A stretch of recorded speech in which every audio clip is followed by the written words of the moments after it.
माता आप लोग भी थोड़ा ध्यान से सुनना। आजकल एक कुंवारी सेवा नहीं कर रही, इसलिए उनका वजन बढ़ा हुआ है। क्यों भाइयों, है ना? और पहले जो हमारी माताएं थी, उस सेवा अगर सासू जी ने बोला 2 घंटा पहले मेरा खुट्टा मिलना है ना, सेवा करनी है, तब तक खड़ी नहीं उठ सकती थी जब तक सासू जी को नींद नहीं आई। इसलिए उनका वजन घटा हुआ था। क्या था? घटा हुआ था। और आजकल हमारा वजन बहुत बढ़ रखा है। भगवान का भजन जीवन में शांति देता है। भगवान की कथा जीवन में अहंकार से रहित करवाता है। भगवान की कथा, भागवत की कथा हमारे को अपने से जोड़ती है। तोड़ने के लिए बहुत सारे षड्यंत्र हो रहे हैं आजकल, नहीं, लेकिन जोड़ने वाले बहुत कम मिलते हैं। तो वो मेरी भगवान की कथा है। तो आइए थोड़ा भगवान का एक भजन कर लेते हैं, क्योंकि भजन करने से मन शुद्ध होता है। क्या होता है? मन शुद्ध होता है। जो जीवन में भजन नहीं, कई आप लोग कई बार प्रश्न करते हैं, महाराज कथाएं तो हो रही है लेकिन जीवन में परिवर्तन क्यों नहीं हो रहा है? क्योंकि लोग तालियां तो खूब बजा रहे हैं, कथा में भी जा रहे हैं, लेकिन बैठते नहीं। चला चली का फिर सब चलते चले जा रहे हैं, सब चलते चले जा रहे हैं। जब तक वो भजन मन में नहीं बैठेगा तो हमारा कल्याण कैसे होगा? भजन मन से होना चाहिए, शरीर से नहीं। किससे होना चाहिए? मन से होना चाहिए। तो आइए थोड़ा एक भगवान का नाम संकीर्तन कर लेते हैं, फिर कथा में प्रवेश करें। जय गोविंदा गोपाला मुरली मनोहर नंदलाल। जय गोविंदा गोपाला मुरली मनोहर नंदलाल। गोविंदा गोपाला मुरली मनोहर नंदलाल। जय गोविंदा गोविंदा मुरली मनोहर नंदलाल। गोविंदा गोपाला मुरली मनोहर नंदलाल। जय गोविंदा गोपाला मुरली मनोहर नंदलाल।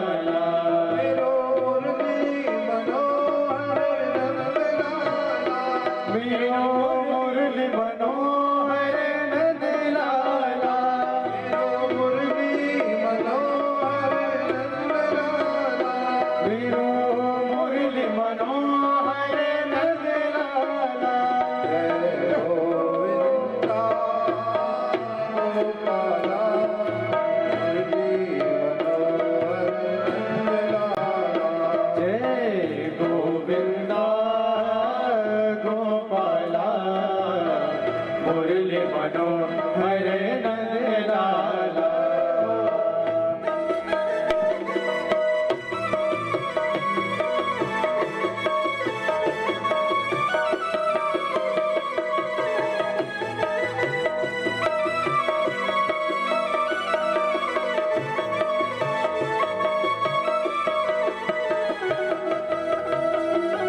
मीठी मीठी तालियां बजाओ, आगे रुके भगवान की जय। बड़े भाव से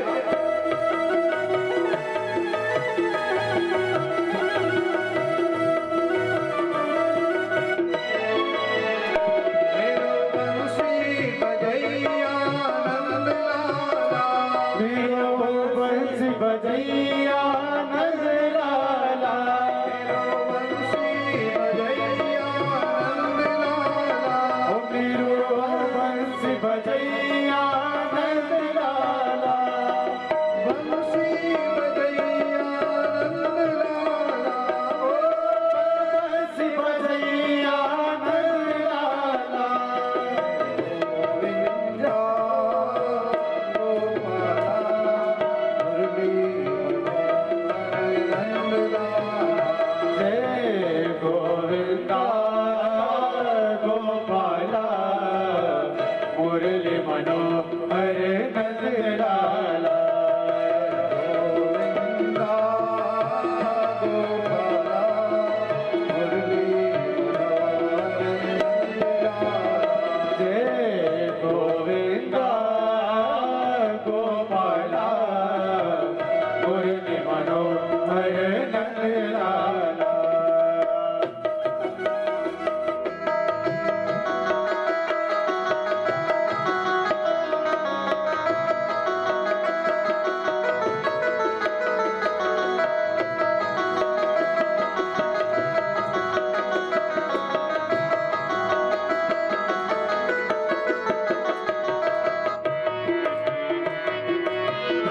लाला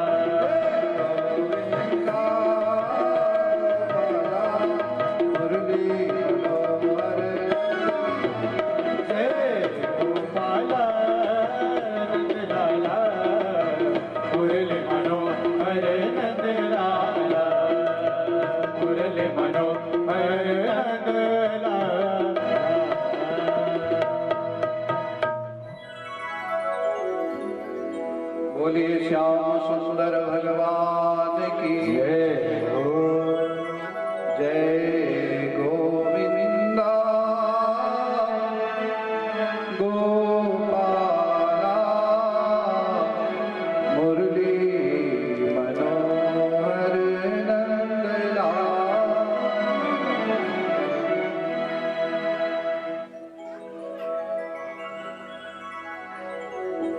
देखिए, भजन करने से मन शांत होता है। क्या होता है? मन शांत। भोजन करने से शरीर शांत होता है। शरीर की भूख, जो भूख है वो शांत होती है। और भजन करने से अशांत जो मन है वह क्या है? शांत होता है। देखिए, मन को शांत करने का धन से मन शांत नहीं हो सकता, ज्ञान से मन शांत नहीं हो सकता। ज्ञान में भी क्या है? धन आएगा तो मन नहीं, अहंकार आ जाता है। ज्ञान थोड़ा पढ़ाई लिखाई कर दी तो क्या हो गया? मद आ गया, है नहीं? थोड़ा पैसा आ गया, थोड़ा पद आ गया, ठीक है जी कि नहीं? सबके जीवन में अहंकार हो जाता है, तो धन आएगा, दान में लगाओगे क्या होगी? अहंकार दूर हो जाएगा। ज्ञान, जब अपने आप को आप ज्ञानी समझने लगते हो, कभी अभी गुरु के पास बैठ जाओ, पता चलेगा कि हमारा ज्ञान क्या है? इतना ऊंची लेवल का है। शून्य हो जाओगे, गुरु के पास जाते लगता है हम तो कुछ भी नहीं। लेकिन मन को शांत करने के लिए औषधि कौन सी है? भजन। और ये भगवत कृपा से प्राप्त होगा। ये न कोई गुरु आपको दे सकता है, ये न धन आपको दे सकता है, न आपका जीवन आपको दे सकता है। या तो आपने पूर्व जन्म में कोई अच्छे कर्म कर रखे थे तो आपको भजन मिल जाएगा, या इस जन्म में अच्छे कर्म कर लो तो अगले जन्म में फिर अच्छा ही मिलेगा। समझ रहे आप? तो भजन करने से जो है मन शांत हो जाता। जो भजनानंदी लोग हैं उतने उनके ऊपर कितने भी बड़ा पहाड़ टूट पड़े, लेकिन वो फिर भी कैसे रहते हैं? शांत। क्योंकि आजकल समाज में बहुत ऐसे लोग हैं नहीं, जो अच्छे लोगों को भी क्या है, उनके ऊपर भी पहाड़ तोड़ने का क्या है काम कर रहे नहीं। कुरीतियां, कुसंस्कार, आप अच्छा बोलोगे आपकी बात सुनी नहीं जाएगी, उनके ही दुश्मन आप हो जाएंगे। लेकिन जिसके ऊपर ईश्वर की कृपा है, जिसके ऊपर मेरी गोविंद की कृपा है, अरक्षितम रक्षितम, जिसका भगवान रक्षक हो उसका जगत क्या बाल बांधा कर सकता है। तो भजन करने से क्या होता है? मन शांत होता है। और उसी के लिए भगवान की कथा है। हम सब लोगों के बच्चों को बिठा दो साथ, ये बच्चे जिनके हैं उनको बिठा, अपने बच्चों को खुद संभालो।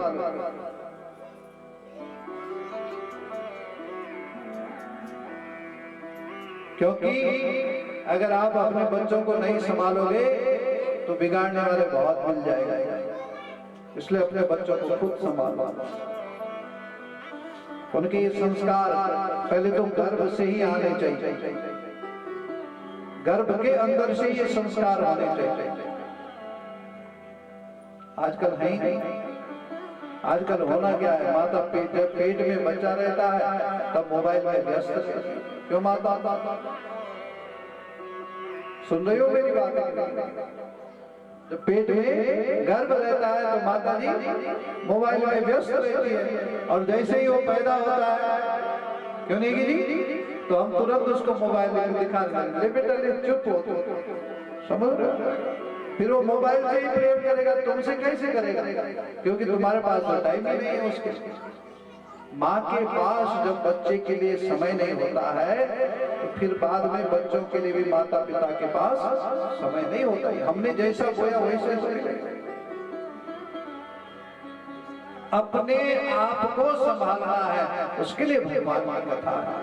अपने बच्चों को कैसे संभालना है, ध्रुव जी का चरित्र वही तो है। ध्रुव जी की मां का नाम क्या है? सुनीति।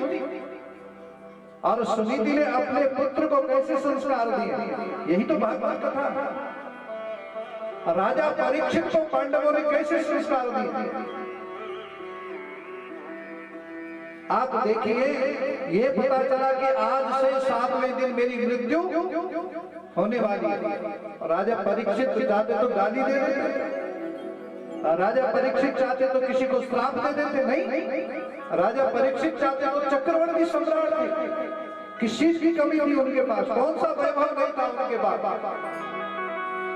लेकिन उनके माता पिता ने उनको ऐसे संस्कार दे रखे थे कि बेटा, कभी गुरु का अपराध बन पड़े, ध्यान से सुनना जी, कभी ब्राह्मण का अपराध बन पड़े, कभी गुरु का अपराध बन पड़े जीवन में, कभी माता पिता का अपराध बन जाए, कोई गलती हो जाए माता पिता के प्रति, तो द्वेष मत करना, राग मत करना, लड़ाई झगड़ा मत करना, बस उनको अपना जीवन क्या करना, समर्पित कर देना, सरेंडर कर देना। आप लोगों ने कथा सुनी, राजा परीक्षित ने संत का अपमान किया, करा कि नहीं? मरा हुआ गले में सर्प डाला, और वो मरा हुआ सर्प जब राजा के गले में डाला, सुनो जरा कथा का जो मर्म है, बाकी तो कथा आप सुनेंगे पूर्ण रूप से, क्योंकि एक संत का अपमान कर दिया, क्या कर दिया? एक गुरु का अपमान कर दिया, एक ब्राह्मण का अपमान कर दिया, जिसको जीवन में कुछ नहीं चाहिए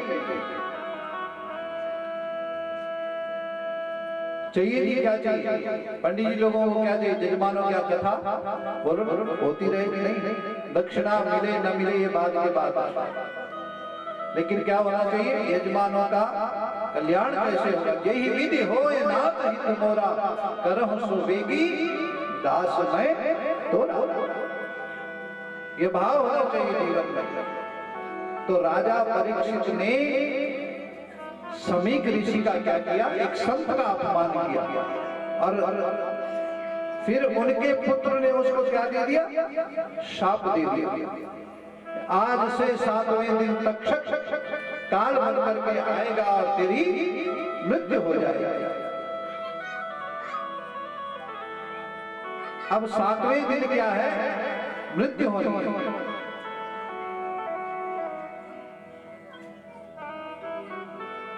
पता है आज से 7वें दिन में क्या होगा?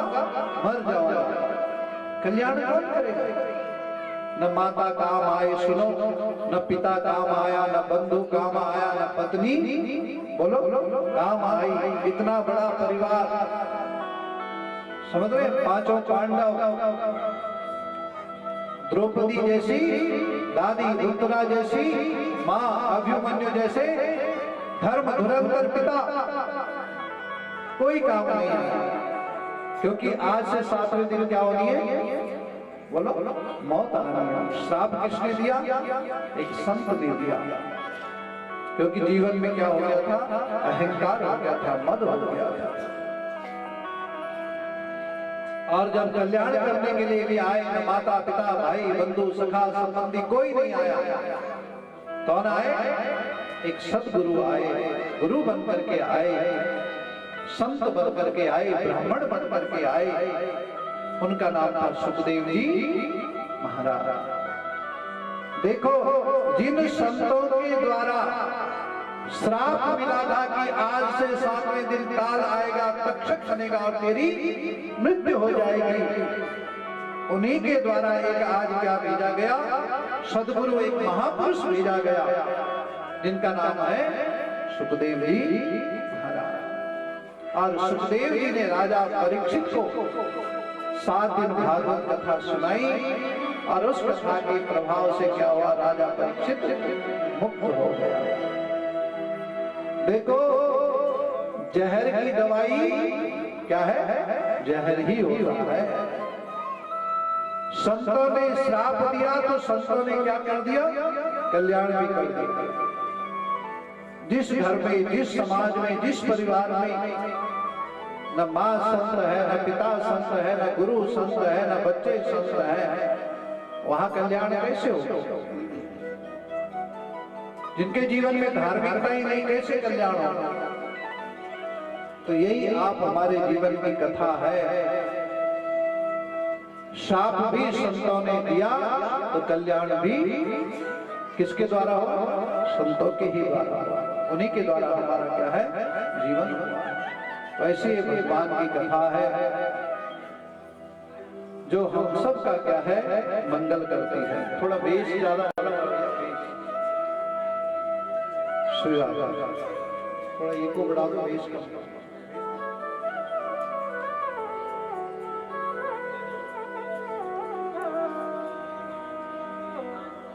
आइए श्रीमद् भागवत जी को प्रणाम करें। हम सब भी इस सप्ताह दिवस के यात्री हैं और कम करो आवाज में, बीच फट रहा है, फैला हुआ है।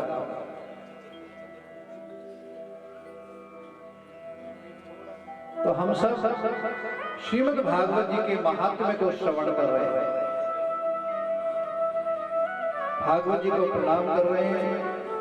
आइए सब लोग हाथ जोड़े और प्रेम से श्रीमद् भागवत जी को प्रणाम करें। क्या भागवत जी का स्वरूप क्या है, भागवत जी का स्वभाव क्या है, और फिर भागवत जी का प्रभाव क्या है।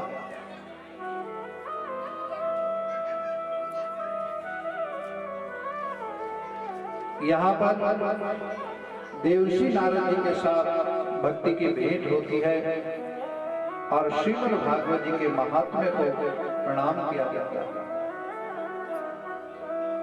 ओम नमो भगवते वासुदेवाय।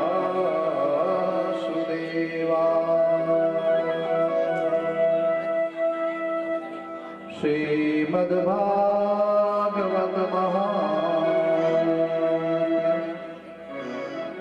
कृष्णं नारायणं वन्दे, कृष्णं वन्दे व्रजप्रियं, कृष्णं द्वैपायनं वन्दे, कृष्णं वन्दे पृथासुतम्।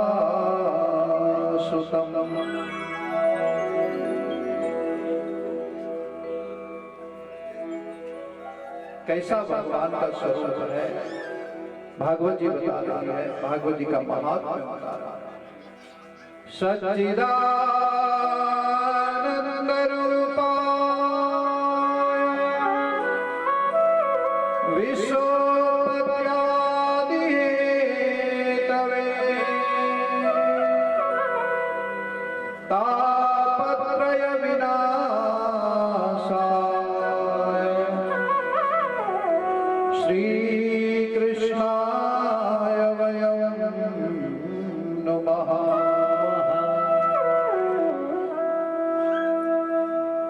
देखिए श्रीमद् भागवत जो है हम सबके जीवन की ये भी एक यात्रा, क्या है, ये भी एक यात्रा। और देखिए जब कोई यात्रा होती है उसमें कठिनाइयां आती है कि नहीं। जब आप लोग, हम लोग यात्रा करने जाते हैं, यात्रा में जाते हैं, सब अच्छा होता है, बड़ी परेशानी आती है, कठिनाइयां आती है, दिक्कतें आती है, नहीं। तो ये जो श्रीमद् भागवत की 7 दिवस की यात्रा है, थोड़ी बहुत कठिनाई आ सकती है, थोड़ी बहुत दिक्कतें आ सकती है नहीं। इसको स्वीकार कर लीजिए, क्योंकि जिनके जीवन में कठिनाइयां आती और कठिनाइयों से निकलना सीख जाते हैं, उनका जीवन बड़ा मधुर बन जाता है। क्या हो जाता है? मीठा हो जाता है। तो ये 7 दिन की यात्रा है, जिस यात्रा में आप लोग हम लोग सब चल रहे हैं। बताया गया कौन है वो भगवान, कैसे पहचाना, उसका स्वरूप कैसा है, उसका स्वभाव कैसा है। और जब स्वरूप और स्वभाव आपको समझ में आ जाएगा तो फिर भगवान का प्रभाव भी क्या है, दिखने लगेगा। आजकल लोग करते क्या है, स्वरूप को बदल देते हैं। नहीं जी, टीका लगा दिया, चंदन लगा दिया, कपड़े क्या है बढ़िया पहन लिए, लेकिन स्वभाव बोलो, स्वभाव नहीं बदलता। भगवान की कथा स्वरूप नहीं, पहले स्वभाव बदलती है। जब आपका स्वभाव बदल जाए तो सोच लो स्वरूप अपने आप अच्छा हो जाएगा। जब तक स्वभाव नहीं बदलेगा तब तक भगवान की कथा का प्रभाव भी समझ में नहीं आएगा।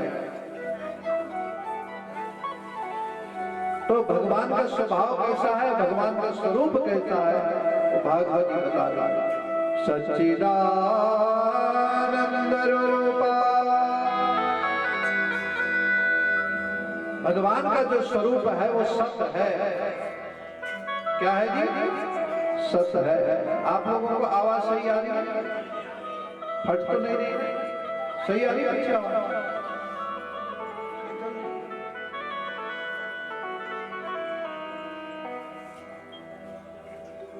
भगवान कैसे मिलते हैं? देखो भगवान का स्वरूप कैसा है। भागवत जी क्या कह रही, मैं नहीं बोल रहा हूं, सत्य। भगवान का स्वरूप कैसा है? सत्य। अच्छा ये बताओ, जितने लोग यहाँ पे बैठे हैं सब सच बोलते हैं? बोलो। हाँ जी, बोलते हैं सब सब सब सब। और बैठे हुए कथा में ही झूठ भी चलता है। देखो भगवान का स्वरूप कैसा है? सत्य है, सच है, लेकिन हम मानते नहीं है।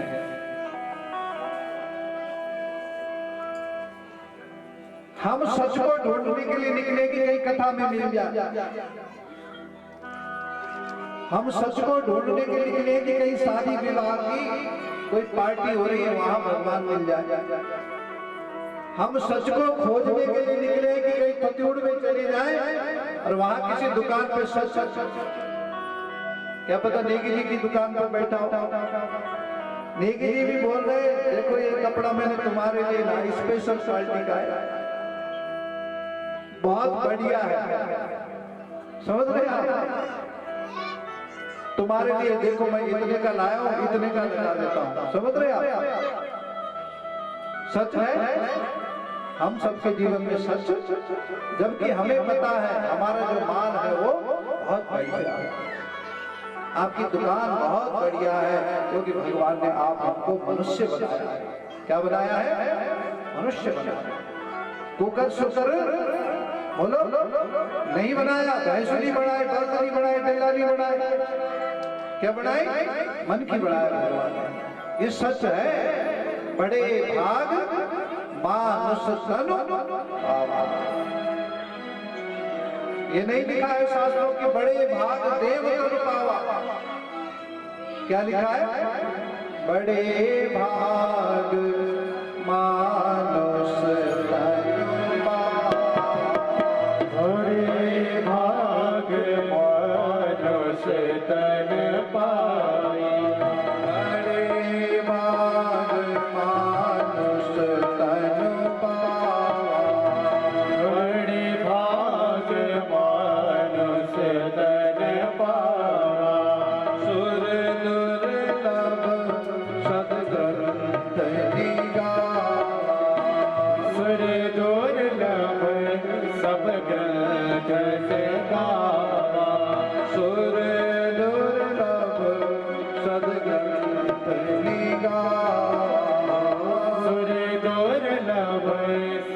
ग्रंथ गावा।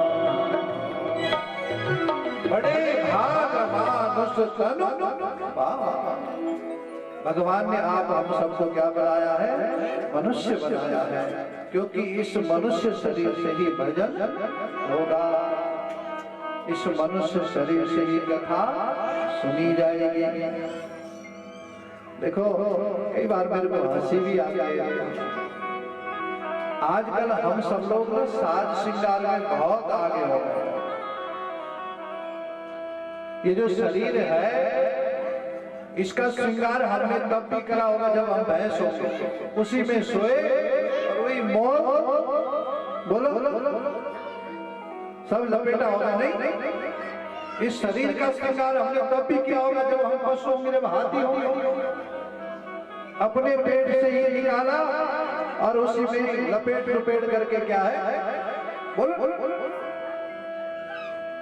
श्रृंगार करा।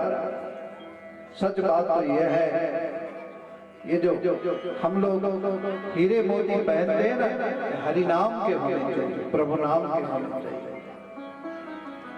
कितनी माताएं कितने पुरुष यहाँ बैठे हुए हैं जिनके गले में तुलसी की माला है। कितने लोग यहाँ ऐसे बैठे हैं जिनके गले में रुद्राक्ष की माला है। बताओ कितने लोग यहाँ ऐसे बैठे हैं जिनकी शिखा है, फिर कहते हम हिंदू हैं।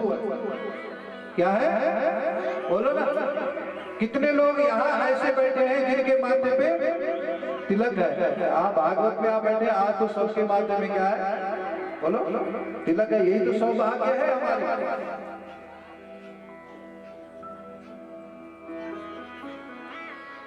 हमें तिलक लगाने में लज्जा आती है, शर्म आती है। हमें चोटी रखने में, कई सारे जजमान तो सुबह जनेऊ पहनने में भी थोड़ा क्यों जजमान आनाकानी कर रहे थे कि कैसे चलेगा जीवन। ब्राह्मण का कर्तव्य है अपने यजमान को शुद्ध और पवित्र बनाना।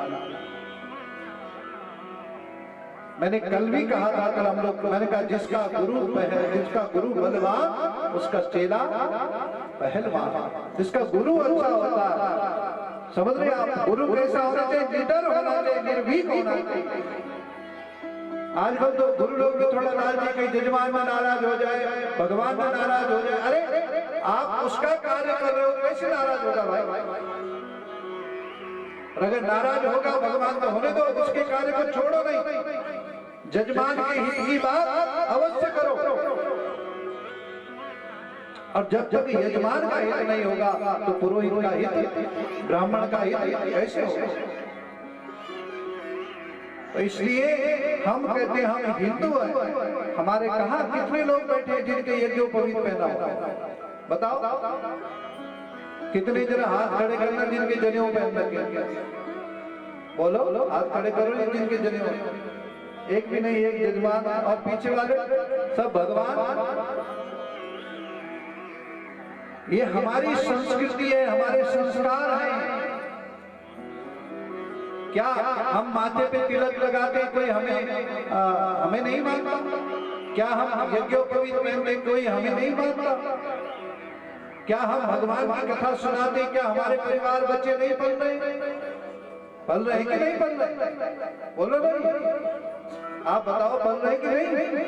जो धर्म हमें करना चाहिए यही भागवत कथा है। उसी धर्म में रहकर हमने अपने बच्चों को क्या करना है बोलो संस्कार से युक्त करना। नहीं तो कुछ समय बाद ऐसा भी एक समय आएगा जब आप अपने बच्चों को ही नहीं पहचान पाएंगे, क्योंकि उनके अंदर संस्कारों की क्या हो जाएगी, कमी हो जाएगी। जब हमारे अंदर हो गई, सोच लो ना, तुमने जनेऊ पहनना छोड़ दिया, तुमने चोटी रखनी छोड़ दी, तुमने गायत्री करना छोड़ दिया, तुमने तिलक लगाना छोड़ दिया, तुम्हारे बच्चे कैसे लगाएंगे? क्योंकि उन्होंने देखा ही नहीं। पहले आप देखो हमारे गांव समाज में लोग पढ़े लिखे इतने नहीं होते थे नहीं होते थे, लेकिन जो माथ पर पिटाए, चाहे मुख ना हो तो कोई बात नहीं, समझ रहे आप, लेकिन माथ मस्तक में तिलक होता था। सर पे क्या होती थी? शिखा होती थी। नहीं जनेऊ चाहे 6 महीने तक न बदला जाए, लेकिन यज्ञोपवीत होता था। और आजकल तो हम कपड़े दिन में 4-4, 5-5 बार बदलते हैं। समझ रहे कि नहीं? फैशन इतना आगे हो गया, लेकिन यज्ञोपवीत धारण नहीं करते हैं। कैसे हमारे पितृ स्वर्ग जाएंगे? शास्त्र कहता है जब तक बालक का यज्ञोपवीत नहीं किया जाता है तब तक वो श्राद्ध का अधिकारी, बोलो ना, नहीं होता। बिना यज्ञोपवीत के कोई नित्य कर्म नहीं होता है साहब। हम जिस गुरुकुल में हम लोग पढ़े, हमारे गुरुजी ने जब तक हमें यज्ञोपवीत संस्कार नहीं किया था तब तक पानी भी नहीं पीते थे हमारे हाथ। समझ रहे आप? और आप लोग सब कुछ कर रहे हो फिर भी बोल रहे हो पंडित जी ने तो बहुत बड़ी गया। ये भागवत कथा में सच की बात कह रहा हूं कि परमात्मा सच है, क्योंकि सच लोग सुनना ही क्या है नहीं चाहते हैं। यही भगवान का स्वरूप है, सच है। हम उसको दुनिया में ढूंढ रहे हैं कि कहीं मिलेगा, वो कहीं नहीं है, वो तुम्हारे ही क्या है अंदर बैठा हुआ है। परमात्मा, वो भगवान, वो ईश्वर, वो दया निधान, वो कृपा निधान। समझ रहे? वो चले गया तो हम सब मरणासन हो जाते। इसलिए ईश्वर क्या है? सच है। ब्रह्म सत्यम जगत मिथ्या। ये जो जगत दिखाई दे रहे, देखिए पिछली बार कब हुई थी आपकी कथा? 5-6 साल हो गए, 2022 में 4 साल। हाँ पूरे हो गए हैं। 5वां साल है, 6 साल, 4 साल पूरे हो गए। तो देखिए कुछ लोग कब थे, शायद आज नहीं होंगे। नहीं, परिवर्तनशील है दुनिया, जीवन बदलता रहता है। हम नहीं रहेंगे तो फिर हमारे बाद वाले और आए। ऐसा नहीं कि हम यहाँ परमानेंट है, कोई नहीं। लेकिन जो तुमने कर्म किया है वो कभी समाप्त नहीं हो सकता। इसी का नाम है सत्य। ये जगत में मत ढूंढो, तुम्हारे ही अंदर वह सच बैठा हुआ है। तो धूल जमते क्या हो रखा है? माया की धूल जमी हुई है, दिखाई नहीं दे रहा है। तो सच सच्चिदानंद रूपाय, सच बोलो, क्योंकि जो सच बोलेगा उसी की ही विजय होगी। जो सच नहीं बोलेगा उसकी कभी विजय नहीं हो सकती है। सत्य के मार्ग पर चलिए, असत मार्ग पर कभी न चले, क्योंकि वहां एक दिन धोखा ही मिलेगा। तो भागवत जी में जो सत्य है वही परमात्मा का स्वरूप है। आप सच बोल रहे हो, ठीक है, उसका दंड भुगतना पड़ता है, कष्ट भुगतना पड़ता है, लेकिन उसका जो फल होता है बहुत मीठा होता है, बहुत सुखदायक। सच भगवान का स्वरूप है।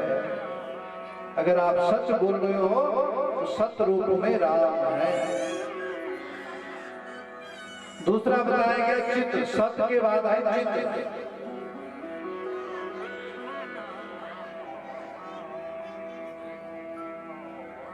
और जो चित्त स्वरूप है वो महर्षि वेद व्यास है। सच रूप में राम है, क्योंकि राम जैसे मर्यादित जीवन होना, बोलो ना, बड़ा कठिन है साहब। उस राम से पूछो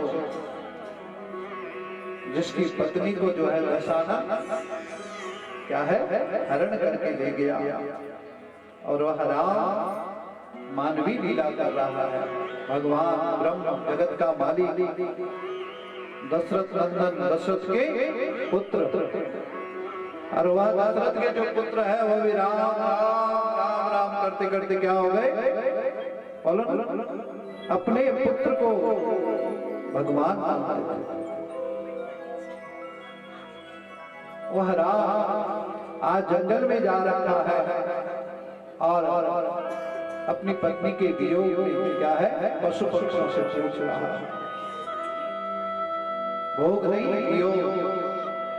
वियोग से ही संयोग होगा, वियोग से ही क्या होता है? संयोग होगा। और भोग से क्या होता है? नाश होता है। जंगल में गए हैं और पशु पक्षियों से पूछ रहे हैं कौन? राम। हम लोग राम के लिए क्या करते हैं? अंगुली उठाते। कई लोग राम को भी काल्पनिक मानते हैं। क्या मानते हैं जी? अयोध्या को भी क्या मानते हैं? काल्पनिक मानते हैं। कहते इनकी जो भूमि है ही नहीं है, भारत में राम की नहीं भूमि होगी वो क्या रावण की होगी? बोलो, हम राम की नगरी के रहने वाले लोग हैं तो किसकी भूमि होगी? राम की ही होगी। राम जी पूछ रहे हैं पशु पक्षी, हे खर हे मृग मधुकर श्रेणी, तुम देखी सीता अब आप देखो ये माया का प्रपंच है, जो जगत का मालिक है, जो जगत के रक्षक है प्रभु राम, वह भी मानवीय लीला कर रहे हैं। क्या कर रहे हैं? मानवीय लीला कर रहे हैं और पशु पक्षियों से पूछ रहे हैं कि तुमने मेरी सीता को देखा? और देखिए आप सच बताइए, जब सीता का हरण हुआ तो एक पक्षी ने देखा था कि नहीं? एक पक्षी ने देखा। क्या नाम था जी उसका? जटायु। क्या नाम था? जटायु जी ने देखा कि नहीं? और रावण ने उसके दोनों पंख काट डाले, क्योंकि जो रावण जैसी संस्कृति के लोग हैं वो न वेद मत को मानते हैं न शास्त्र मत को मानते, दोनों पंख काट डालते। धर्म बेकार है, ये पंडित बेकार है, ये यजमान बेकार है। नहीं, क्योंकि वो उस पक्षी की बात को भी राम जी ने उसी पक्षी से, उन्हीं पक्षियों से पूछा, क्या तुमने मेरी जानकी को देखा? क्या तुमने मेरी सीता को देखा? क्यों? क्योंकि वो पक्षी सच बोलता है और जो सच बोलता है उसको अंतिम समय राम की गोद, दशरथ जी को गोद प्राप्त नहीं हुई।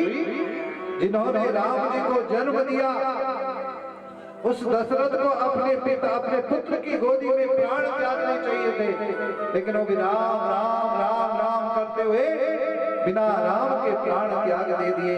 लेकिन जिसने जानकी जी को देखा और जिसने जानकी की रक्षा के लिए अपने दोनों पंखों को काट दिया, समझ रहे? जो गीध है, जो जटायु राज है, उसी मांस भक्षी पक्षी को क्या मिल गई? राम की गोद मिल गई। सुन रहे? जीवन में जो बुराइयां हैं उनको क्या करना है? त्याग करना। जीवन में जो अवगुण है उनको त्याग करना है, क्योंकि जिनके अंदर अवगुण है उनके अंदर राम और कृष्ण नहीं हो सकते हैं, और जो अपने अवगुणों को त्याग देते हैं उनके अंदर राम और कृष्ण उन्हीं के अंदर बैठ जाते हैं। वो आप हम भी हैं, इसलिए कैसे हैं? स्वरूप पवित्र है।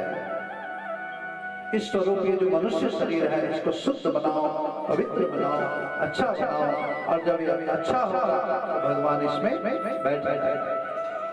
जा पर कृपा राम की होई, ता पर कृपा करो सब कोई।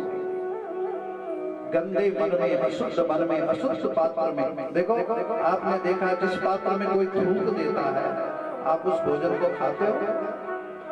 बोलो, अगर आपके सामने कोई दाल बटुमा बनाए और वही मत थूक दो तो आप खाओगे? नहीं खाओगे, क्योंकि आपके सामने कैसा हो गया? अशुद्ध हो गया। आप नहीं खाओगे, बताओ कौन खाएगा? नहीं खाएंगे। तो ऐसे ही जब आप उस भोजन को नहीं खा सकते, अगर किसी ने उसमें क्या कर दिया? थूक दिया। आज लोग ऐसे बहुत काम कर रहे हैं ना, थूकने वाला, उन्हीं के लिए कथा है। समझ रहे? हमारे पहाड़ों में तो नहीं है इतनी संस्कृति, लेकिन शहरों में ठीक है कि बहुत लोग खाने में थूकते, फिर ये खाएंगे लेकिन इनको पाप चढ़ेगा। अरे पाप आप खाने वाले को नहीं, थूकने वाले को चढ़ता है, खाने वाले ने तो खा लिया प्रसाद। तो जब आप एक अन्न में थूकते हो वो चिष्ट हो जाता है, आप उसे ग्रहण नहीं करते हो। अगर हमारा मन अशुद्ध है भगवान कैसे बैठेंगे? भगवान कहते इसमें भी किसी ने थूक रखा, ये भी कैसा है? अशुद्ध है, इसको शुद्ध बनाओ। इस बर्तन में जो भी कुछ भरा हुआ है क्या कर दो? बोलो नहीं, खाली कर दो, और फिर मांझ मूंझ करके भक्ति, ज्ञान, वैराग्य, दान, धर्म, सेवा, सद्भाव, इससे इसको मांझ करके और हरिनाम के जल से क्या कर दो? धो दो। भगवान कहते हैं निर्मल मन जल सो मोहि पावा, मोहि कपट छल छिद्र न पावा। मैं इसमें बैठ जाऊंगा, ऐसे बनो तो सही। कौन कहता है भगवान हमारे अंदर नहीं है और दिखाई नहीं देते। तो भगवान का स्वरूप क्या है? सत्य है, इसलिए सत्य लिखा। दूसरा, भगवान का स्वरूप चित्त है। क्या है? चित्त है।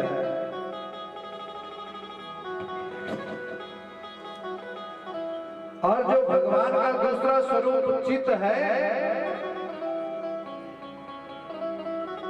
आप हम लोग देख रहे हैं कि वही जो चित्त है हम कहां लगा रहे हैं?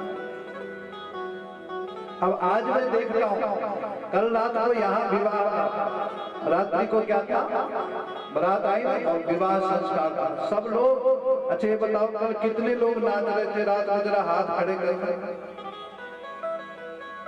नाच रहे थे कि नहीं? क्यों जी, नाच रहे होंगे सब। अब देखते हैं कथा में कितने लोग ना, ये भक्ति की पहचान है। कथा में जो वक्तराज जनियों को सब कुछ लुट गया, समझ रहे? कथा में नृत्य करने का अर्थ क्या? समर्पण। नृत्य करने का अर्थ नहीं ऐसे नाचना है। नृत्य करने का अर्थ है अपने अर्पणों को भगवान को समर्पण करना। और कथा सुनने का अर्थ है भगवान की बात का समर्थन। ताली बजाने का अर्थ क्या होता है? ऐसी ताली बजाते हैं जो यहाँ व्यासपीठ से बोला जा रहा है, हम उसका क्या करते हैं? समर्थन करते हैं। क्या करते हैं जी? खाली एक मिनट सुनना और एक मिनट बाहर निकाल देना, काम नहीं चलने वाला। समर्थन जो आपने बोला है हम उसको जीवन में समर्थवान बनाएंगे। अपने जीवन को क्या बनाएंगे? दूसरे को छोड़िए, अपने आप अच्छा बनेगा। हम सोचते वो अच्छा बनेगा, वो अच्छा बनेगा, वो अच्छा तब मैं बनूंगा, है ना? बोलो ऐसा ही सोचते कि जगह वो अच्छा बनो, अपने आप अच्छे बनो। शायद आप हमारे जीवन में क्या है? मंगल कर जाए। तो दूसरा है चित्त। और उस चित्त को हमने कहाँ लगा दिया? या तो खाने में लगा दिया, या सोने में लगा दिया, या संसार के जो भौतिक सुख है उसमें लगा दिया। जिस चित्त में भगवान ने बैठना था, जिस चित्त में ईश्वर ने विराजना था, उस चित्त को हमने कहाँ लगा दिया? दुनिया वालों को दिया। कभी पत्नी को दिया, कभी बच्चों को दिया, कभी रिश्तेदारों को दिया, कभी संबंधियों को दिया। सच बताओ दिया कि नहीं? जब अर्थी में होंगे ना सब शमशान में छोड़ करके जाएंगे।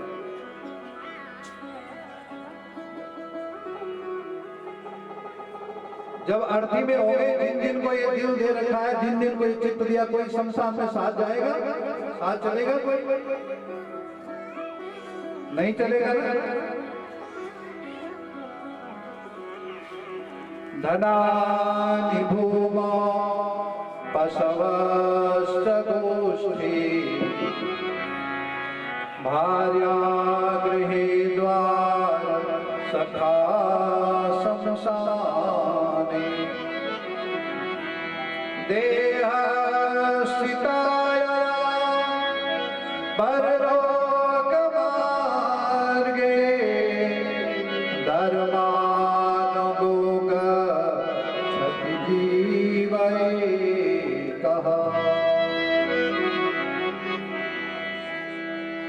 जिसको भी आपने यह शरीर दिया,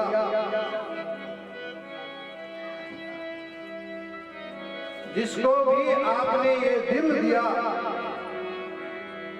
चाहे बेटे को दिया, चाहे पत्नी को दिया, चाहे संबंधियों को दिया, जिसको भी दिया, कि जैसे ही आप हम मर जाते हैं तुरंत घर से बोलो बोलो बोलो जो पत्नी ये फेरे करके आई थी, ये संबंध करके आई थी कि भाई 7 जन्म का साथ निभाओगे। सुन रही हो माता? जब फेरे होते हैं ना तो पंडित जी आपको सत्य वचन सुनाते हैं। कितना साथ निभाएंगे? 7 जन्म तक मैं तुझे छोड़ूंगी नहीं, मैं तुझे छोड़ूंगा नहीं। लेकिन जैसे ही पति मर जाता है पत्नी छोड़ देती है, जैसे ही पत्नी मर जाती है पति छोड़ देता है। नहीं, कौन साथ में गया? कोई नहीं गया। ये सब संसार के संबंध है। और अगर कोई छोड़ता नहीं है हमें तो उसका नाम है परमात्मा। वो जीते जी भी आपके साथ रहता है, और जब आप ये शरीर छोड़ देते हो उसके बाद भी बोलो आपके साथ जिंदे जीवन भी रहता है, और मरने के बाद भी क्या है साथ में। वही तो आपको स्मरण कराता है कि तूने पूर्व जन्म में ऐसा किया था। तो चित्त जो ये दिल है, जो ये चित्त है, इसको किसको देना चाहिए? भगवान को देना चाहिए, क्योंकि हम सबके अपने कौन है? भगवान है। किसको देना चाहिए? भगवान को देना चाहिए, क्योंकि जिस दिन इस दिल में, इस चित्त में, इस बुद्धि में, इस मन में, इस वाणी में, इस शरीर में भगवान बैठ जाते हैं, उस दिन यह चित्त क्या है? बहुत पवित्र और पावन हो जाता है। तो इसलिए चित्त स्वरूप जो है महर्षि वेद व्यास है। 17 पुराणों को लिखने के बाद भी कैसे हैं? बोलो असंतुष्ट है। 17 पुराण बनाए, 17 पुराण लिख दिए, फिर भी कैसे हैं? सरस्वती नदी के किनारे बैठे हुए हैं और रो रहे हैं। समझ रहे? क्यों रो रहे हैं? कि जिनके लिए मैंने ये शास्त्र बनाए, जिनके लिए मैंने ये पुराण बनाए, जिनके लिए मैंने उपनिषद बनाए, वो इनको आत्मसात करेंगे ही नहीं। रो रहे हैं कि मेरी औलाद बिगड़ जाएगी। तब कौन आए? देव ऋषि नारद आए। सुन लो, जब तक जीवन में कोई समर्थ गुरु नहीं आएगा तब तक आप भगवान को भी नहीं पहचान पाओगे। महर्षि वेद व्यास स्वयं पर ब्रह्म परमात्मा है, जो ईश्वर है, वह भी संसारिक लीला कर रहे हैं। समझ रहे आप? रो रहे हैं सरस्वती नदी के किनारे पर। देव ऋषि नारद आया, क्योंकि जीवन में जब संत आ जाता है तो संत हमेशा भगवंत से ही मिलाता है, संसार से नहीं मिलाएगा। हम आपको ऐसी कोई कथा नहीं सुनाएंगे आप संसार से मिलो। कथा यही है, भगवान का भजन करो। तो इसलिए इस चित्त में किसे बिठाना है? परमात्मा को बिठाना है। जब इस चित्त में भगवान बैठ जाएंगे तो फिर हमारी मृत्यु नहीं हो सकती है। मृत्यु शरीर की होती है, भगवान गीता में कहते हैं। कई बार हम लोग कहते हैं मरते नहीं, मरते नहीं, मरते नहीं, मरते नहीं। अरे पगलों, मरने की बात क्यों करते? बड़े भाग्य से मनुष्य शरीर मिला है। भजन कर लो, क्या कर लो? भजन कर लो, धर्म कर लो, पुण्य कर लो, सेवा कर लो, सदवा। मरना क्यों है? मरने के लिए तो बहुत शरीर है। नहीं, मरने के लिए जुआ बन जाओगे तो बोलो मर जाएंगे, मारने वाले हम ही होंगे। मरने के लिए तो देखो बकरा बन जाओगे तो बोलो हम ही। अगर भैंस ने दूध नहीं दिया तो 4-5 डंडा कवरेज बोलो पड़ गए उसके। मरने के लिए तो बहुत शरीर है। ये मनुष्य शरीर क्या है? जीने के लिए है। और अगर ये मानव तन जीना नहीं आया, मनुष्य बनना नहीं आया जीवन में, तो ये जन्म ही वृथा गतम तस्य नरस्य जीवन, बेकार है ये जन्म। इसलिए इस चित्त में भगवान को बिठाओ। हम ये नहीं कहते कि आप संसार में मत रहो, हम ये नहीं कहते हमारी कथा कि आप परिवार में मत रहो, हमारी कथा ये नहीं कहती है कि आप नेतागिरी मत करो, हमारी कथा ये नहीं कहती है कि आप दुकानदारी मत करो, कथा ये नहीं कहती है कि आप किसान घर की खेती खलिहान सब मत करो। ये सब करो, पर भगवान को अपने हृदय में बिठा करके करो, तो ये खेती भी खूब फल देने लग जाएगी। आप कौन से 7 दिन कथा सुनते रहते हो भाई? 12 महीने होते हैं, ठीक है कि नहीं? साल भर में 365 दिन होते हैं। कौन से हर रोज हमारी कथा होती है? विवाह हुआ तो बहुत चलते रहते हैं समाज में, नहीं वहां जाना जरूरी है, लेकिन कथा कभी कभार होती है। 7 दिन तो दे देने चाहिए भगवान के लिए। तो फिर ये चित्त किसके लिए दिया? भगवान के लिए दिया। अगर चित्त भगवान के नहीं दे दिया फिर इसमें रोग पैदा होने लग जाता है। निवृत्ति तरसई रूप की हमारा। भागवत जी का दसम स्कंद। निवृत्ति तरसई रूप की हमारा, भवौ सदोक्षोत्र मनोविराम।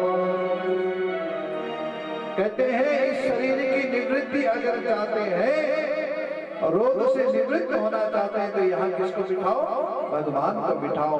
और जब भगवान अंदर बैठे रहेंगे तो रोग किसको लगेगा? सब रोगों का क्या हो जाएगा? हरण हो जाएगा।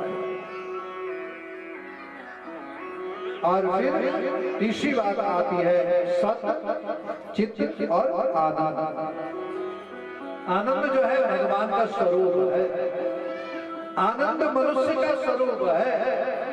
देखो, जब हम माँ के गर्भ से पैदा होते हैं, माँ के गर्भ में रहते हैं, जब तक हमें बोध नहीं होता है ये मेरी माँ है, ये मेरी पिता है, ये मेरा दादा है, ये मेरी घर है, ये मेरी गाड़ी है, ये बोध नहीं होता तो कैसे रहते हैं? बोलो, आनंद में रहते हैं। क्योंकि हमें पता ही नहीं कि हमारा है कौन। और जब हमें ये पता होने लग जाता है कि ये हमारा है, ये हमारा है, ये हमारा है, क्यों समझे जी? फिर उसी से रोने लग जाते हैं। गाड़ी थोड़ा ठुक गई, क्या हो गया? बहुत नुकसान हो गया। नहीं, शरीर थोड़ा कट गया, चोट लग गई, क्योंकि पहचान हो गई ये क्या है? हमारा है, मेरा है। हमें ये भाव होता है ये मेरा है। किसने बनाया था? मैं नहीं, मेरा नहीं, तन किसी का है दिया, जो भी मेरे पास है वो धन किसी का है दिया। मैं नहीं, मेरा नहीं, या तन किसी का है दिया। अपना तो कुछ है ही नहीं, ये तो सब किसी की क्या है? बदौलत है। और इसको प्रसाद मानो। क्या मानो? प्रसाद मानो कि भगवान ने हमें मनुष्य बनाया है, इसलिए हर समय आनंद में रहो। कैसे रहो? मस्ती में। और परमात्मा का शुक्रिया अदा करो। तो आनंद किसमें है? बोलिए, आनंद का कोई दूसरा स्वरूप नहीं है। अभी आप कथा में बैठे हैं, किसमें है? आनंद में है। क्योंकि न भोजन की चिंता, न गाय की चिंता, बोलो बोलो, घर की चिंता, किसकी चिंता नहीं? केवल चिंतन हो रहा, मुझे मेरी मस्ती कहाँ लेके आई, जहाँ मेरे अपने सिवा कुछ नहीं। तो भजन का अर्थ है मस्त हो जाना, भगवान का हो जाना, ये कथा है। और आप भगवान का तभी हो सकते हो जब आप भगवान को अपना मानोगे। हैं तो आप हैं, मनुष्य तो आप हैं, आप मानो। स्त्री आप है, पुरुष आप है, पिता आप है, पुत्र आप है, नहीं, ये सब आप हैं। लेकिन इस शरीर को बनाने वाला कौन है? तो परमात्मा। उसका धन्यवाद करो, यही जीवन का आनंद है। परमात्मा का सुमिरन करते रहो। परमात्मा का सुमिरन करते रहोगे वो कैसे मिलेगा? स्वरूप, स्वभाव और फिर प्रभाव। भजन करने वाले लोगों के अंदर एक ही प्रभाव है, वह कभी दुखी नहीं होते हैं। और जो दुखी नहीं होते हैं वही परमात्मा की क्या है? हो जाते हैं। दूसरे चरण में लिखा है ऐसे वो परमात्मा है, सत है, चित है, आनंद है, राम है, व्यास है और फिर कृष्ण है। विश्वोत्पत्त्यादि हेतवे, दुनिया को बनाने वाले भगवान क्या है? दुनिया को बनाने वाले। आप हम लोग अपने घर को ही नहीं बना पाते, क्यों नहीं? घर में 4 आदमी रहते, उनको ही नहीं संतुष्ट कर पाते। लेकिन मेरे परमात्मा बोलो पूरे विश्व का क्या है? मंगल करते हैं। तापत्रय विनाशाय,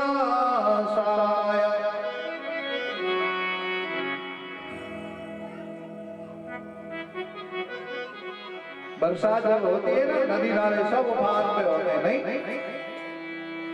होते कि नहीं होते? सावन भादो इस साल तो खूब बारिश हुई हमारे उत्तराखंड में, नहीं इतनी बारिश हुई माना की फसलें ही नहीं।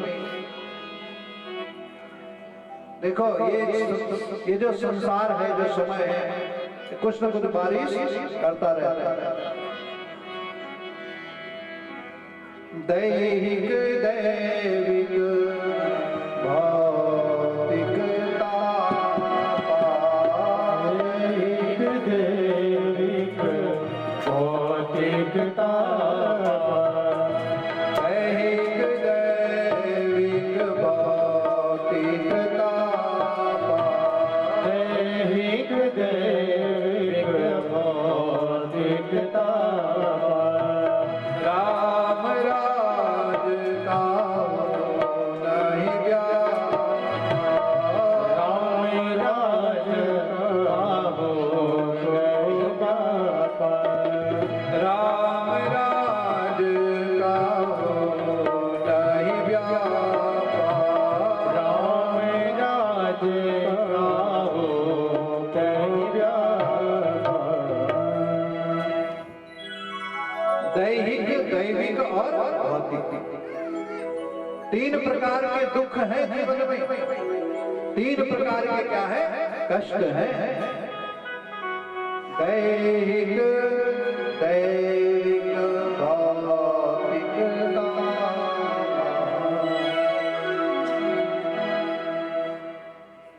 दैहिक का अर्थ है आपके शरीर में कोई रोग हो गया, देह में क्या हो गया, रोग हो गया, उसकी औषधि कौन देगा? डॉक्टर देगा? नहीं।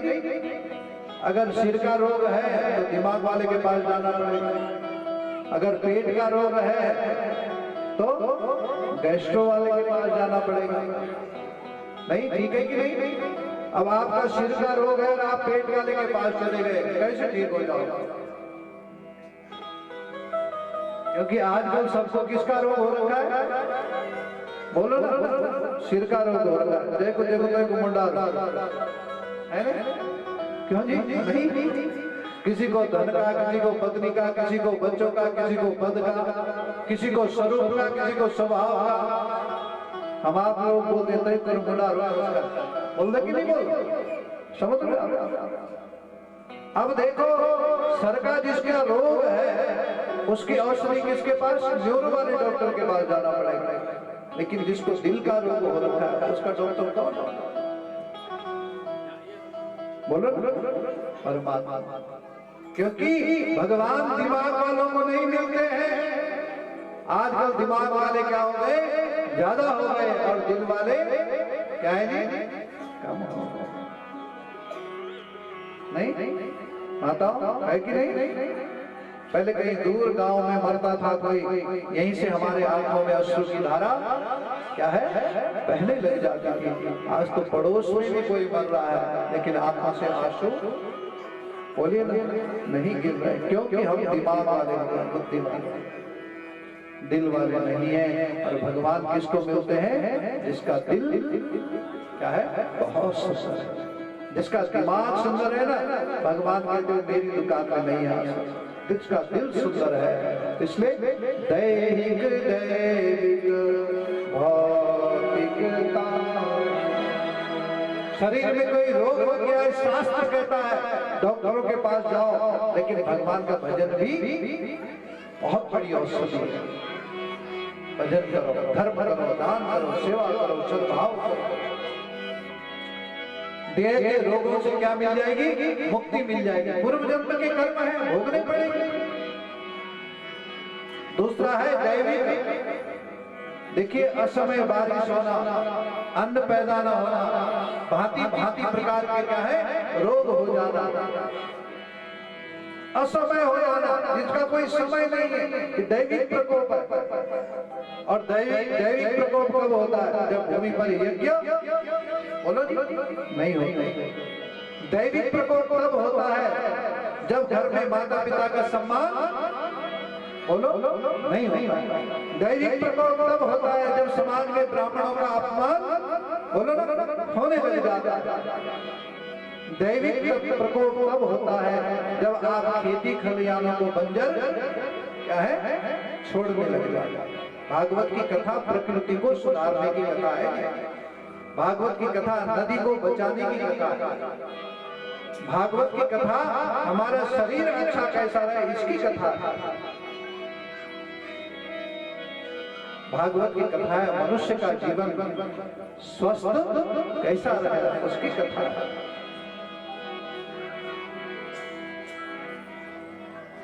रोग लग जाए तो भगवान का भजन बढ़ाओ, रोग की निवृत्ति हो जाएगी। दैविक प्रकोप हो रहे हैं, आप देख रहे हैं। और तीसरा बताया गया भौतिक। भौतिक माने संसारिक रोग। आज का जो इंसान है अपने दुख से दुखी नहीं, दूसरे के सुख से क्या है, ज्यादा भौतिक रोग है। ये क्या है, भौतिक रोग है। इन तीनों रोगों की जो निवृत्ति है, तीनों रोगों को जो समाप्त करने वाले हैं, उसी का नाम है श्री कृष्ण। क्या है, समाज में जब तक कृष्ण धारा नहीं रहेगी, जब तक भगवान की कथा नहीं होगी, समझ रहे आप, जब तक अच्छा आचरण नहीं होगा, जब तक अच्छा व्यवहार नहीं होगा, तो हमारा आकर्षण करोति कृष्ण। कृष्ण शब्द का अर्थ है कर्षयति कृष्ण, जो कष्ट का हरण करते, कर्षण करते, दुखों का हरण करते, भय का हरण करते हैं, धर्म की क्या करते हैं, संभवामि युगे युगे। धर्म की स्थापना के लिए भगवान आते, अधर्म की नहीं। अधर्म को समाप्त करने के लिए ऐसे भगवान को हम क्या करते हैं, प्रणाम करते हैं। श्री कृष्णाय वयम नमः। बोलो कृष्णचंद्र भगवान की जय। श्रीमद् भागवत महापुराण की जय हो। तो ये जो प्रथम श्लोक है, ये भागवत जी का महात्म्य है, भगवान का स्वरूप है, दुनिया का दर्शन है, तीनों रोगों की निवृत्ति की औषधि है, और भगवान से मिलने का एक सहज रास्ता। ऐसे भगवान को हम क्या करते हैं, प्रणाम करते हैं, वंदन करते हैं।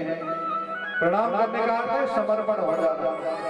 आजकल लोग कथा में तो आते हैं, व्यास जी को भी मानते हैं, पर कथा को बोलो नहीं मानते। कथा सुनते खूब है, 3 घंटे 4 घंटे, लेकिन कथा में जो बोलते हैं उसको क्या है, नहीं मानते। कथा सुननी नहीं है, कथा को जीवन में मानना है, उतारना है, तब जीवन बदलेगा। सुनने से जीवन नहीं बदलता है, सुनने से केवल मन बदलता है, और जब मन बदल गया तो जीवन बदल जाता है। इसलिए माननी है, जाननी नहीं है। खुद व्यास नहीं बनना है, खुद पंडित नहीं बनना है, खुद गुरु नहीं बनना है, समझ रहे आप। आजकल गुरु बहुत है और गुरु भंडार, बोलो ना जी, बोल सकते नहीं, बताओ ना, बोलो क्या। गुरु जी देहरादून से यहाँ पढ़ाने आ रहे हैं बच्चों को, कैसे कथा हो, कैसे पढ़ेंगे। गुरु जी तो नहीं बैठे, क्षमा करना मुझे थोड़ा है ना। और गोविंद भगवान जय। क्योंकि तब गुरु जी भी सोए रहते और चेले तो क्या है, और मस्त सो जाता। गुरु होना बहुत जरूरी है, लेकिन गुरु भंडार होना सबसे खतरनाक है। इनसे सावधान हो हमारा। श्री कृष्णाय वयम नमः। अगर गुरु ही बनाना है तो कृष्ण को बनाओ। कृष्ण वंदे जगत गुरु।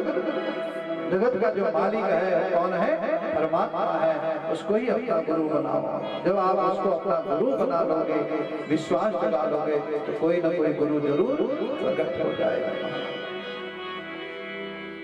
दूसरे श्लोक में गुरु की महिमा बताई गई है, महात्म्य।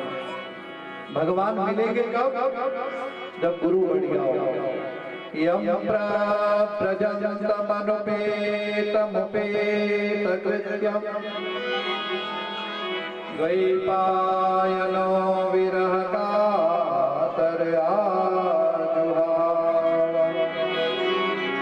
पुत्रेति तन्मयतया सर्वो भिनेदो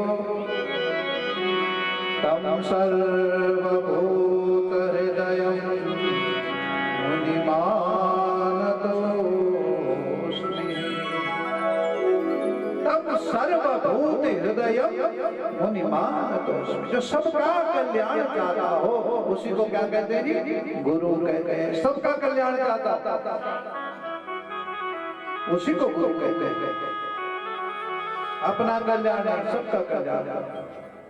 फिर यहाँ पर शौनकादि 28,000 जो ऋषि हैं उन्होंने सूत जी से प्रश्न किया है और इसी प्रश्न के साथ मुझे लगता है क्योंकि आज समय 4 बज गए हैं, आज की कथा को हम यहीं पर विश्राम लेने की ओर चल रहे हैं। नहीं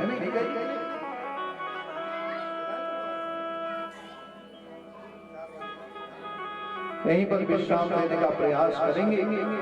तो इह घोरे कलौ प्राय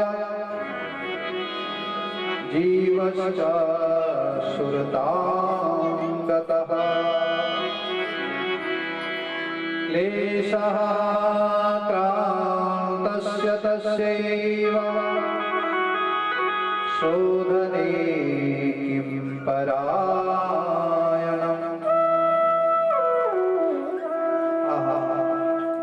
क्या बताया? शौनकादि 28,000 ऋषि सूत जी से प्रश्न कर रहे हैं, महाराज क्या बताया? इह घोरे कलौ प्राय। आजकल गुरु कैसे हो गए जी? घोर कलयुग आ गया। जीवश्च सुरतां गतः। दिखने में तो मानव लग रहे लेकिन काम दानवों जैसे हो रहे। क्या हो रहे? बोलने के लिए मनुष्य है, मानव है, लेकिन काम दानव। जैसे आप बोलते ना किसी अरे तो मन की बढ़ जा, क्या बोलते? मार पाड़। क्या बोलते हैं? मन की बढ़, तो मन की बढ़ बोलते कि नहीं? और मन की तो हम है, फिर बनना कैसा? क्योंकि हमारे मनखी के अंदर जो मनख्यात थी वो क्या हो गई? खत्म हो गई। तभी हम बोलते मन की अभी भी सुधर जाता है नहीं। तो इसलिए क्या कह रही है कथा? इह घोरे कलौ प्राय जीवश्च सुरतां गतः। महाराज अभी तो घोर कलयुग नहीं आया, अभी तो प्रथम चरण ही चल रहा है। 5,500 वर्ष ही कलयुग के क्या है पूरे हुए। 4,32,000 वर्ष का कलयुग है। अभी तो 5,000 ही वर्ष, 5,500 वर्ष हुए। आप देखो आगे क्या क्या होता चला जाएगा। 5,500 वर्ष में ये हो रहा है, आगे क्या क्या नहीं होगा। मनुष्य को खाने लग जाएगा। जीवश्च सुरतां गतः। आजकल तो हम पहाड़ में लोग रीख भाग से बहुत डर रहे। नहीं जी, हमारे यहाँ है नहीं। मैं भी समाचार में सुनता रहता कि रीख आ गया, बाघ आ गया, बचाओ भाई। अरे रीख बाघ से बड़े बाघ तो आप हम हो रखे नहीं। एक दूसरे को खाने के लिए क्या है?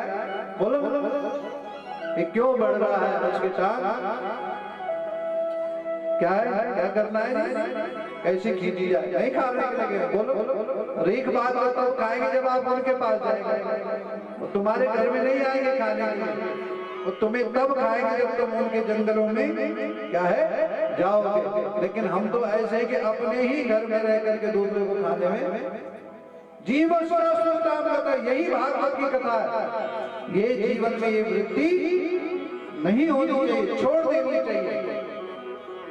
क्लेशाकान्तस्य तस्यैव। बोले इससे क्या होगा समाज में? ये कथा समाज के लिए, परिवार के लिए, अपने लिए, सबके लिए कथा है।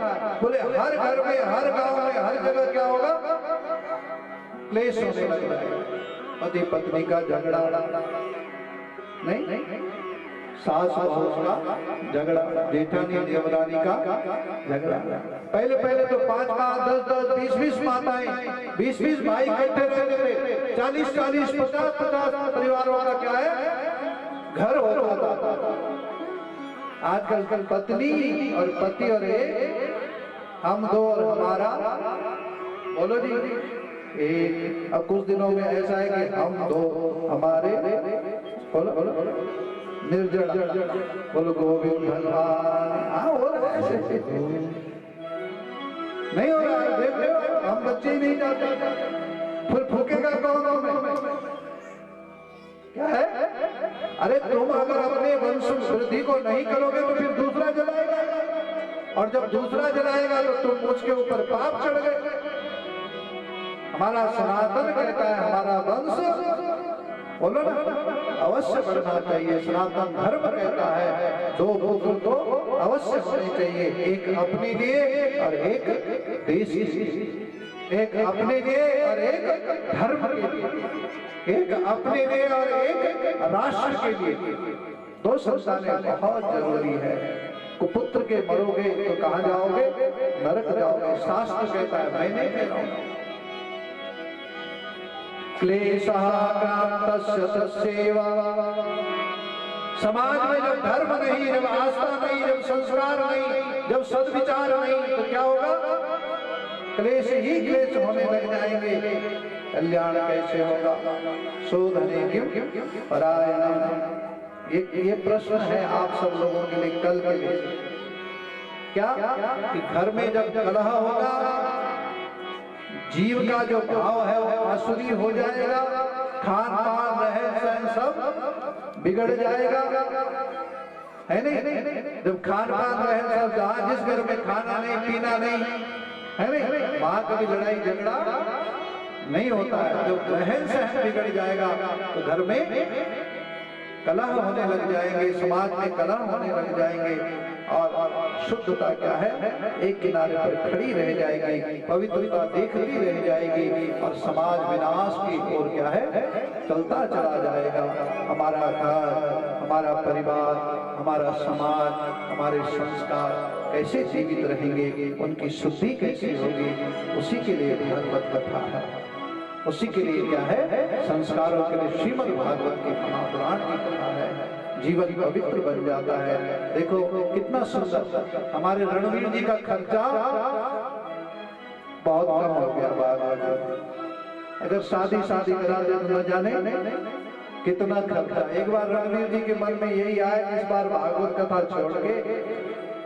रणवीर जी आया तो नहीं आया। इस बार जो है वही काम किया जाए। कई बार मन में विचार आ जाते हैं, लेकिन जब भगवान की भावना अंदर बैठी होती है तो रोग अपने आप दूर हो जाते हैं।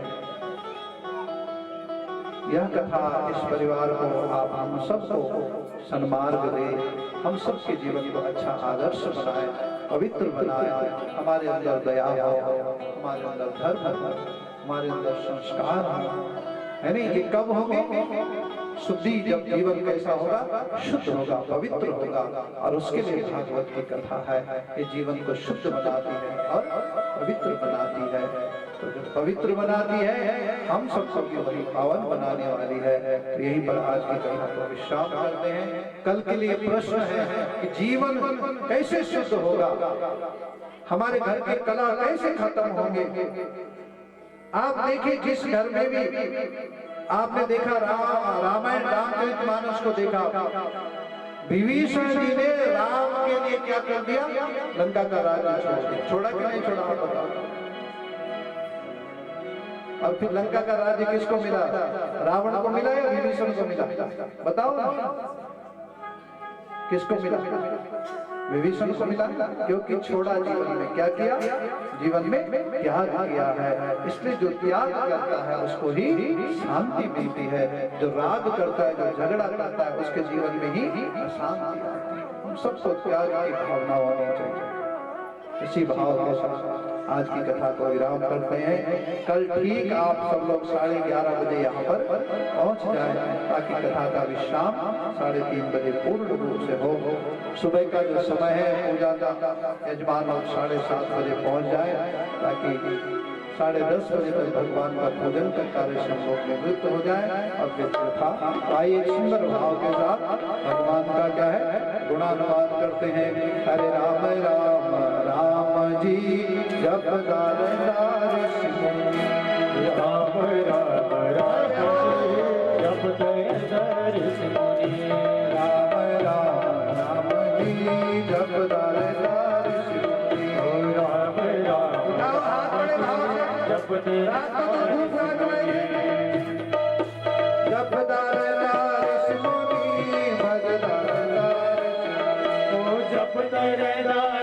मुनि भज धीरधार मुनि जप धीरधार मुनि भज धीरधार मुनि जप धीरधार मुनि भज धीरधार मुनि हरि बोल राम राम राम जी जप धीरधार मुनि कृष्ण कृष्ण कृष्ण जी जप धीरधार मुनि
हरे कृष्ण कृष्ण जी जप धीरधार मुनि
जप धीरधार मुनि भज धीरधार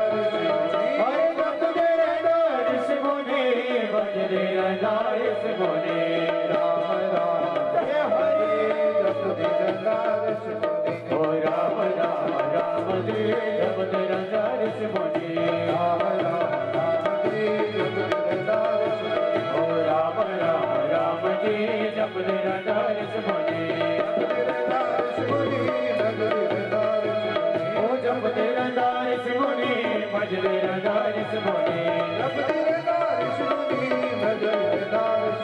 ओ जपते रहता ऋषि मुनि भजते रहता ऋषि मुनि हे हरि ओ राम राम राम जी जपते रहता ऋषि मुनि ओ कृष्ण कृष्ण कृष्ण जी जपते रहता ऋषि मुनि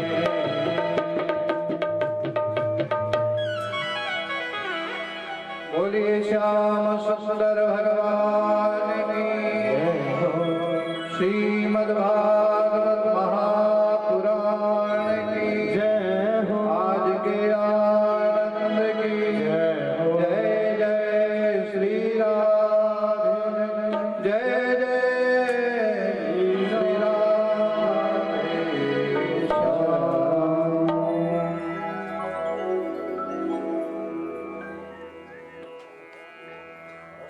ओम मारार्तिक्यं प्रज्वालयतः ज्वालामालिन्ये नमः रत्नेश्वर्यै नमः गन्धाक्षतपुष्पाणिं समर्पयामि ओम चन्द्रमा मनसो जातचक्षुः सूर्यो अजायत पुरोधाद्वायुः प्राणिसमुपाधुतिरजायत श्री भागवत भगवान की आरती पापियों को पाप से है तारती भागवत भगवान की है आरती प्राणियों को पाप से है तारती श्री भागवत भगवान की है आरती पापियों को पाप से है तारती भागवत भगवान की है आरती प्राणियों को पाप से है तारती अमर ग्रंथ मुक्ति पंक्ति पंचम वेद निराला नव ज्योति जगाने वाला ये ज्योति जगाने वाला नव ज्योति जगाने वाला अमर ग्रंथ मुक्ति पंक्ति पंचम वेद निराला नव ज्योति जगाने वाला नव ज्योति जगाने वाला नव ज्योति जगाने वाला हरि नाम यही हरि धाम यही हरि नाम यही हरि धाम यही हरि नाम यही हरि धाम यही हरि नाम यही हरि धाम यही जय जग मंगल की आरती पापियों को पाप से है तारती श्री भागवत भगवान की है आरती प्राणियों को पाप से है तारती शांत गीत पावन पुनीत पापों को मिटाने वाला हरि घर से कराने वाला ये शांत गीत पावन पुनीत पापों को मिटाने वाला हरि दर्श कराने वाला ये शांत गीत पावन पुनीत पापों को मिटाने वाला हरि दर्श कराने वाला हरि दर्श कराने वाला हरि दर्श कराने वाला जय सुख करनी या दुख हरनी यह सुख करनी यह दुख हरनी यह सुख करनी या दुख हरनी यह सुख करनी यह दुख हरनी श्री मधुसूदन की आरती पापियों को पाप से है तारती श्री भागवत भगवान की है आरती प्राणियों को पाप से है तारती हे मधुर बोल भगवंत बोल सन्मार्ग दिखाने वाला बिगड़ी को बनाने वाला ये शांत गीत पावन पुनीत पापों को मिटाने वाला बिगड़ी को बनाने वाला हे मधुर बोल जगपंत बोल सन्मार्ग दिखाने वाला बिगड़ी को बनाने वाला बिगड़ी को बनाने वाला बिगड़ी को बनाने वाला श्री राम यही घनश्याम यही राजा राम यही सीताराम यही श्री राम यही घनश्याम यही राजा राम यही राधे श्याम यही प्रभु की महिमा की आरती पापियों को पाप से तारती श्री भागवत भगवान की है आरती पापियों को पाप से तारती पापियों को पाप से तारती ओ गौरम करुणावतारम संसारी साराम भजगीर्तिहारम सदा वसन्तं हृदयारविन्दे भवं भवानी सहितं नमामि त्वमेव माता पिता त्वमेव त्वमेव बन्धो जगतो त्वमेव त्वमेव मे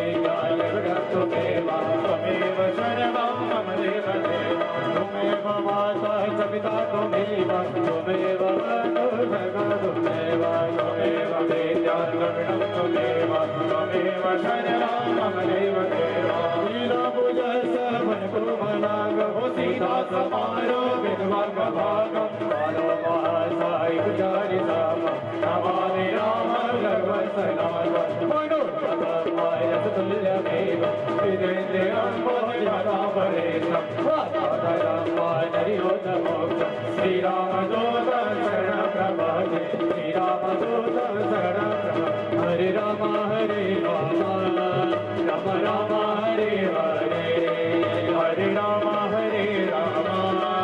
राम राम हरे हरे ओ हरे कृष्ण कृष्ण कृष्ण हरे हरे हरे कृष्ण कृष्ण कृष्ण हरे हरे हरे राम राम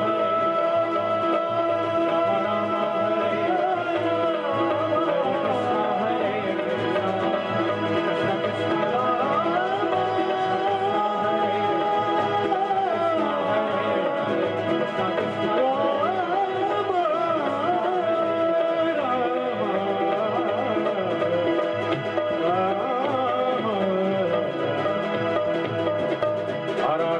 समर्पयामि पात्रमुद्देशदत्तोऽयं भ्रामिकं केशवोपरि अङ्गलग्नमनुष्याणां सर्वं पापं व्यपोहति सर्वं कष्टं व्यपोहति जलेन शीतलीकरणं स्वे देवाभिवन्दनं स्वात्माभिवन्दनम् अस्ते पुष्पाणि गृहीत्वा मन्त्रपुष्पाञ्जले हरिः ॐ भजने रजगमय चन्द्रदेवा सानि धर्माणि प्रथमान्यासन्ना देहनाथ महिमानः सचन्द्रचन्द्रपूर्वै साध्या सर्वदेवा ॐ राजाधिराजाय प्रसह्य साहिने नमो वयं वे श्रवणाय कुर्महे समे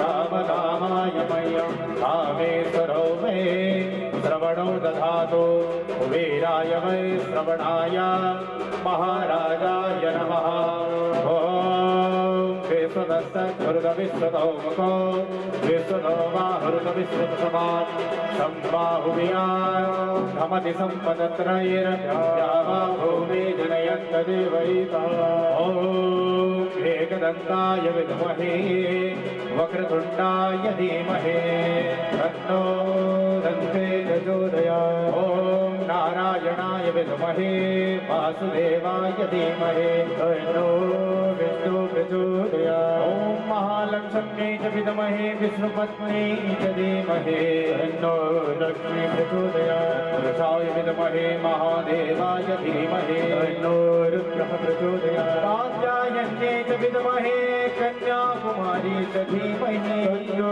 दुर्गे प्रचोदयात् अंजनिसुताय विद्महे वायुपुत्राय धीमहि तन्नो हनुमत् प्रचोदयात् सेवन्त कामकुलचं भगपाठलाब्धे पूर्ण